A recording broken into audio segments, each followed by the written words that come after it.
केंद्रीय मंत्रिमंडल में मेरे सहयोगी डॉक्टर जितेंद्र सिंह जी, देश भर से यहाँ आए सभी साइंटिस्ट, अन्य महानुभाव, देवी और सज्जनों, आज भारत ने रिसर्च की दुनिया में बहुत ही ऐतिहासिक कदम उठाया है। 5 साल पहले जीनोम इंडिया प्रोजेक्ट को स्वीकृत किया गया था। इस बीच कोविड की चुनौतियों के बावजूद हमारे वैज्ञानिकों ने बहुत मेहनत से इस प्रोजेक्ट को पूरा किया है। मुझे खुशी है कि देश के 20 से ज्यादा दिग्गज रिसर्च संस्थानों जैसे IISc, IITs, CSIR and BRIC ने इस रिसर्च में अहम भूमिका निभाई है।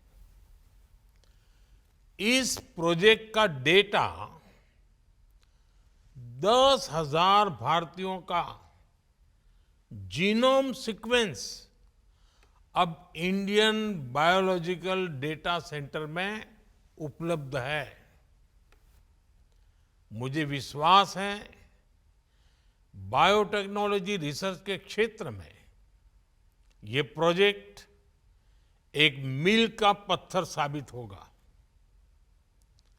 मैं इस प्रोजेक्ट से जुड़े सभी साथियों को बहुत बहुत शुभकामनाएं देता हूं।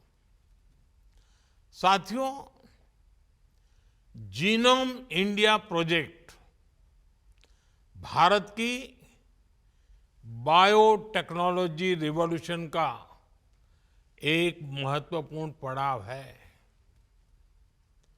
मुझे बताया गया है कि इस प्रोजेक्ट की मदद से हम देश में एक डाइवर्स जेनेटिक रिसोर्स बनाने में सफल हुए हैं। इस प्रोजेक्ट के तहत देश में अलग अलग आबादियों से जुड़े 10,000 लोगों की जीनोम सीक्वेंसिंग की गई है। अब ये डेटा हमारे वैज्ञानिकों को, रिसर्चर्स को उपलब्ध होने जा रहा है। इससे हमारे स्कॉलर्स को, हमारे साइंटिस्ट को भारत का जेनेटिक लैंडस्केप समझने में बहुत बड़ी मदद मिलेगी। इन जानकारियों से देश के नीति निर्धारण और योजनाओं के निर्माण का काम भी आसान होगा। साथियों, आप सभी यहां अपनी फील्ड के एक्सपर्ट्स हैं, बड़े वैज्ञानिक हैं।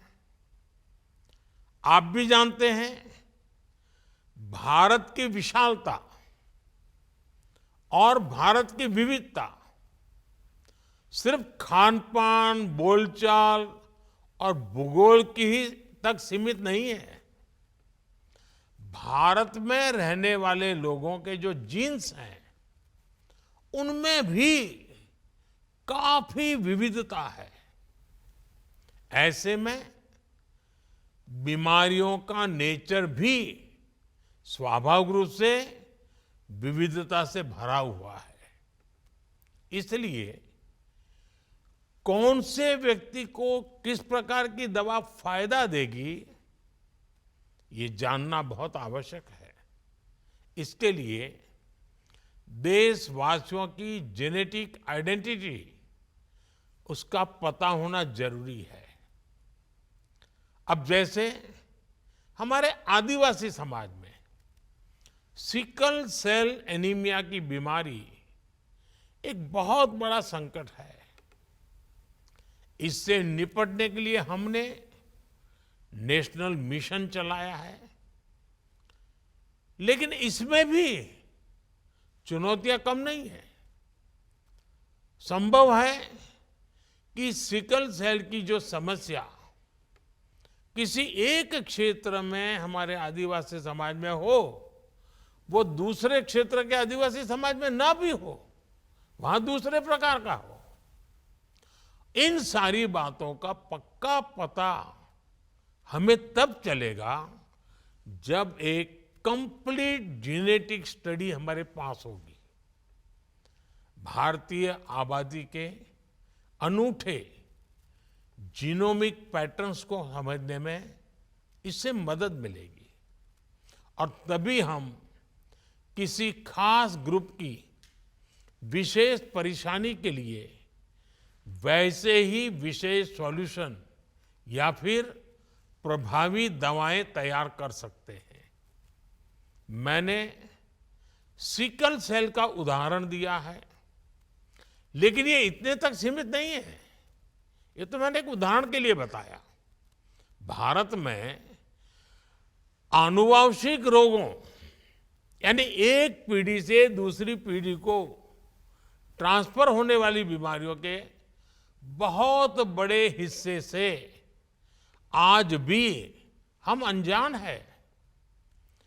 जीनोम इंडिया प्रोजेक्ट भारत में ऐसी सभी बीमारियों के लिए प्रभावी इलाज के विकास में मदद करेगा। साथियों, 21वीं सदी में बायोटेक्नोलॉजी और बायोमास का कॉम्बिनेशन बायो इकोनॉमी के रूप में विकसित भारत की बुनियाद का अहम हिस्सा है। बायो इकोनॉमी का लक्ष्य होता है नेचुरल रिसोर्सेज का सही इस्तेमाल, बायो बेस्ड प्रोडक्ट्स और सर्विसेज का प्रमोशन और इस सेक्टर में रोजगार के नए मौके बनाना। बायो इकोनॉमी सस्टेनेबल डेवलपमेंट को गति देती है, इनोवेशन को अवसर देती है। मुझे खुशी है कि बीते 10 वर्षों में देश की बायो इकोनॉमी तेजी से आगे बढ़ी है। साल 2014 में जो बायो इकोनॉमी $10 बिलियन की थी, वो आज $150 बिलियन से ज्यादा की हो गई है। भारत अपनी बायो इकोनॉमी को नई बुलंदी देने में भी जुटा है। कुछ समय पहले ही भारत ने बायो E3 पॉलिसी की शुरुआत की है। इस पॉलिसी का विजन ये है कि भारत आईटी रिवॉल्यूशन की तरह ग्लोबल बायोटेक लैंडस्केप में भी एक लीडर बनकर उभरे। इसमें आप सभी वैज्ञानिकों की बड़ी भूमिका है और इसके लिए मैं आपको अपनी शुभकामनाएं देता हूं। साथियों, विश्व के एक बड़े फार्मा हब के रूप में भारत ने जो पहचान बनाई है, उसे आज देश नया आयाम दे रहा है। बीते दशक में भारत ने पब्लिक हेल्थ केयर को लेकर अनेक क्रांतिकारी कदम उठाए हैं। करोड़ों भारतवासियों को मुफ्त इलाज की सुविधा हो, जन औषधि केंद्रों में 80% डिस्काउंट में दवाएं उपलब्ध कराना हो, आधुनिक मेडिकल इंफ्रास्ट्रक्चर का निर्माण हो, ये पिछले 10 साल की बहुत बड़ी उपलब्धियां हैं। कोरोना काल में भारत ने ये सिद्ध किया है कि हमारा फार्मा इकोसिस्टम कितना सामर्थ्यवान है। दवाओं की मैन्युफैक्चरिंग के लिए भारत में ही मजबूत सप्लाई और वैल्यू चेन बने, ये हमारा प्रयास है। जीनोम इंडिया प्रोजेक्ट अब इस दिशा में भारत के प्रयासों को नई गति देगा, नई ऊर्जा से भरेगा। साथियों, आज दुनिया ग्लोबल प्रॉब्लम्स के सॉल्यूशंस के लिए भारत की तरफ देख रही है। हमारे आने वाली पीढ़ी के लिए एक रिस्पॉन्सिबिलिटी भी है, एक अपॉर्चुनिटी भी है। इसलिए आज भारत में एक बहुत बड़े रिसर्च इकोसिस्टम का निर्माण किया जा रहा है। बीते 10 सालों में रिसर्च और इनोवेशन के लिए पढ़ाई के हर स्तर पर बहुत जोर दिया गया है। आज 10,000 से ज्यादा अटल टिंकरिंग लैब में हमारे स्टूडेंट्स हर रोज नए नए एक्सपेरिमेंट कर रहे हैं। नौजवानों के इनोवेटिव आइडियाज को आगे बढ़ाने के लिए पूरे देश में सैकड़ों अटल इंक्यूबेशन सेंटर बने हैं।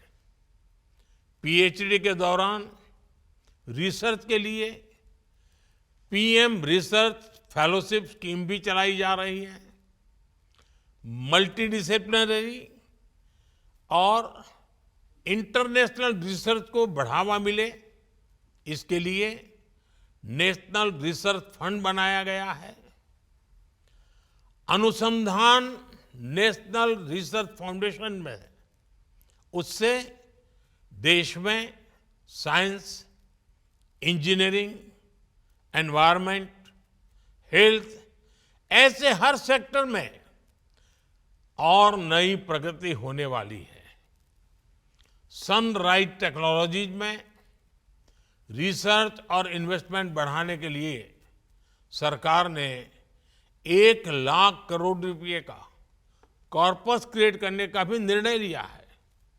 इससे बायोटेक्नोलॉजी सेक्टर का भी विकास होगा और यंग साइंटिस्ट को बहुत मदद मिलेगी।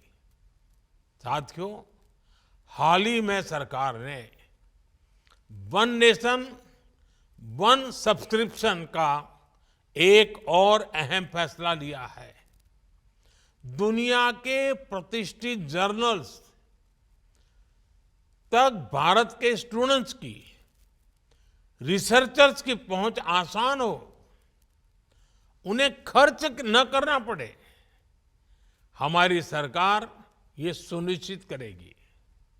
ये सारे प्रयास भारत को 21वीं सदी की दुनिया का नॉलेज हब, इनोवेशन हब बनाने में बहुत मदद करेंगे। साथियों, जिस तरह हमारे प्रो पीपल गवर्नेंस ने, हमारे डिजिटल पब्लिक इंफ्रास्ट्रक्चर ने दुनिया को एक नया मॉडल दिया है, मुझे विश्वास है उसी तरह जीनोम इंडिया प्रोजेक्ट भी जेनेटिक रिसर्च के क्षेत्र में भारत की छवि को और सशक्त करेगा। एक बार फिर आप सभी को जीनोम इंडिया की सफलता के लिए मेरी ढेर सारी शुभकामनाएं। धन्यवाद। नमस्कार।